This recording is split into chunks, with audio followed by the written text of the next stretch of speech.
In this video, we're going to explain what we mean by a state of dynamic equilibrium. And we're going to start off by using a fairly simple analogy. We're going to take a 60-person private beach party, and it's going to be a nice warm day. Let's call it about 30 degrees. That's warm for England anyway.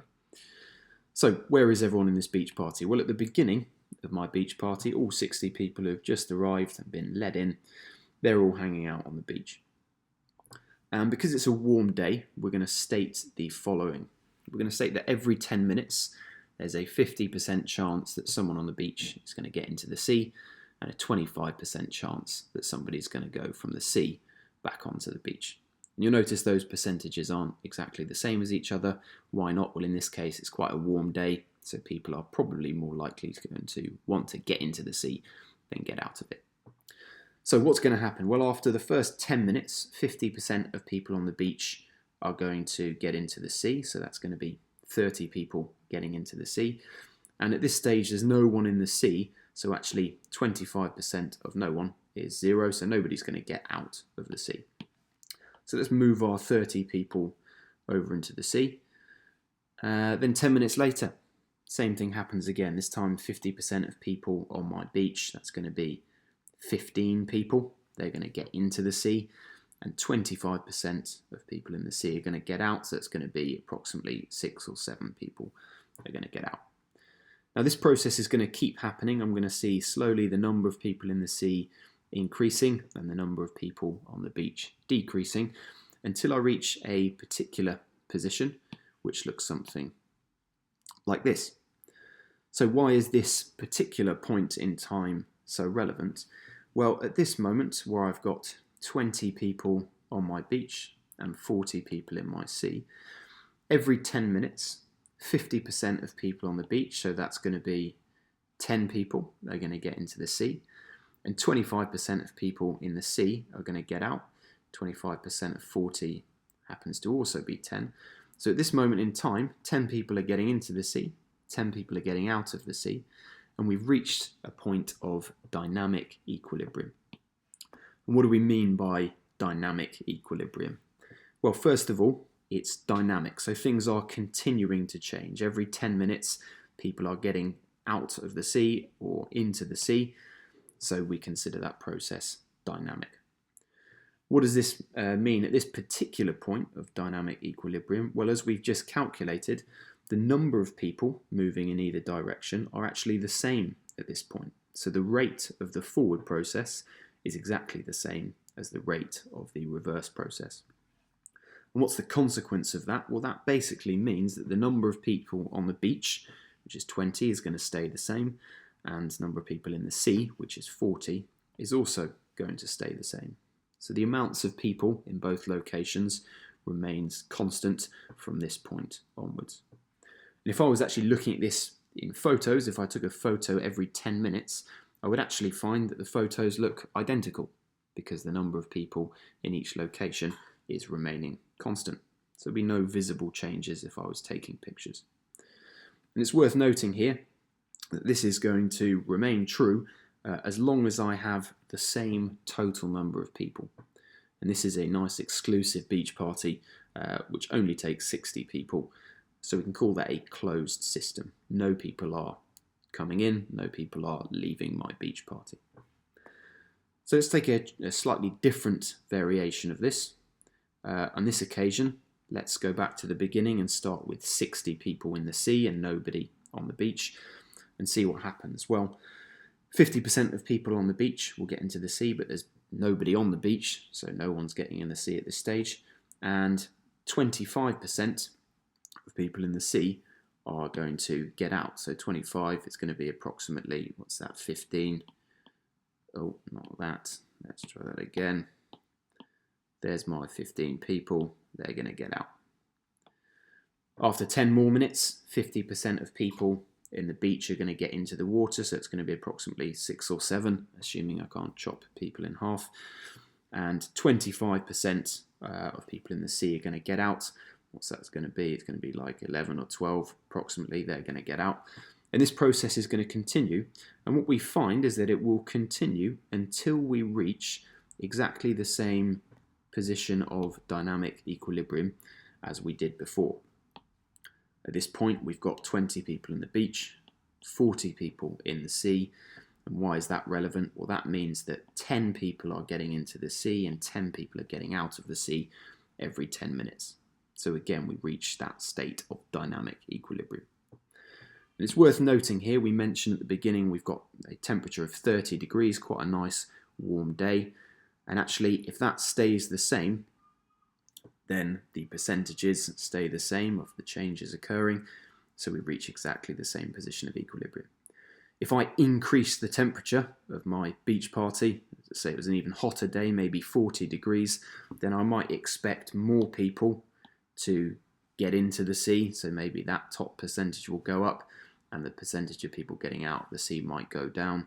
So I would still reach a position of equilibrium, but I would have a different ratio of people on the beach and in the sea. In our current example, we've got a 1:2 ratio of people on the beach to people in the sea. Now, how does this apply to a chemical equilibrium? Well, all we're going to do, we're going to change our analogy into something we would see in chemistry. So let's take a closed system, like a closed container, meaning particles can't move in or out of my container. Let's take it at 30 degrees again, so a specific temperature. And let's take a very simple reaction where I've got one reactant particle turns into one product particle and vice versa. So here's my situation now. Let's actually start off, let's ignore my products there. Let's start off with 60 reactants and no products at all. And again, depending on my specific reaction, there will be a different percentage chance of reactants becoming products and products becoming reactants. So in this case, let's use exactly the same percentages as in our first example. So after 10 seconds, this time 50% of my people, my reactants are going to form products. So I can get rid of 50% of them, which would be 30 reactant particles. And they are going to become 30 product particles. After 10 seconds, again, 50% of my reactants will become products, 25% of my products will become reactants, and I will actually end up, just like we did before in the beach example, reaching a state of dynamic equilibrium where now we actually end up with the same ratio as we did people in our previous analogy. So at this point, I've got 20 reactant particles, I've got 40 product particles. So how many are going to change every 10 seconds? Well, 50% of 20 is 10 reactants will become products, and 25% of 40, well, it's 10 as well. 10 products will become reactants. So at this point, we've reached our state of dynamic equilibrium. It's dynamic because my reaction in both directions is continuing to happen. At this point, particularly the rate of my forward and reverse reaction are equal. I've got 10 particles changing every 10 seconds, so I could even call that 1 particle per second. And because those rates are equal, the concentrations of reactants and products in my box, in my closed container, are going to remain constant. And if I was looking at this with my eyes, similar to taking photos of my beach party, there would be no change in macroscopic properties. So if I was looking at my reaction container, it wouldn't look like anything was happening. But on a sub-microscopic level, my reaction is continuing in both directions. As before, this is going to be true as long as we've got a closed system, which means I can't add any new particles or take away any existing particles from inside my box. So let's now have a look at one slight variation of this, see if we can make sense of it. What about then if we start with only products, and in this case, let's only use 6 products instead of all of them. So what's going to happen? Well, every 10 seconds, we've got things happening in both directions, but at the beginning, there's no reactants. So no reactants are going to become products, and 25% of my products will turn into reactants. So what we're going to find is that after a certain period of time, I'm going to end up reaching a state of dynamic equilibrium. And in this particular case, how many have we got? We've got 2 reactant particles, 4 product particles. And what you might notice here is that, again, we've got exactly the same ratio. We've got a 1:2 ratio of reactants to products at my position of dynamic equilibrium. So even though we've only got a total of 6 particles in my box now, as long as I'm doing my reaction at the same temperature, we still end up with the same ratio of reactants to products.